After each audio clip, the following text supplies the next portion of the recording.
ICC, যার পূর্ণ অর্থ ইন্টারন্যাশনাল ক্রিকেট কাউন্সিল।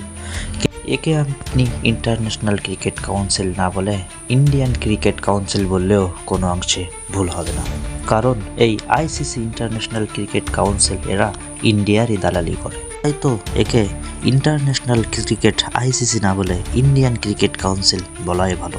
আসন্ন 2026 টি-20 ওয়ার্ল্ড কাপে বাংলাদেশের যৌক্তিক দাবি প্রত্যাখ্যান করে আইসিসি ইন্টারন্যাশনাল ক্রিকেট কাউন্সিল বা ইন্ডিয়ান ক্রিকেট কাউন্সিল বাংলাদেশকে বাদ দিয়ে তারা স্কটল্যান্ডকে সুযোগ দিল। বাংলাদেশের দাবি ছিল একেবারে যৌক্তিক, এবং কারণ ভারতে বাংলাদেশের কোনোই নিরাপত্তা নেই, কিন্তু ইন্টারন্যাশনাল ক্রিকেট কাউন্সিল তার এটা কোনোভাবেই সঠিক কাজ করলো না বাংলাদেশের সাথে। ক্রিকেটের সর্বোচ্চ সংস্থা হয়ে তারা এমন সিদ্ধান্ত কীভাবে নেয় সেটাই আসলে গুরুত্বপূর্ণ।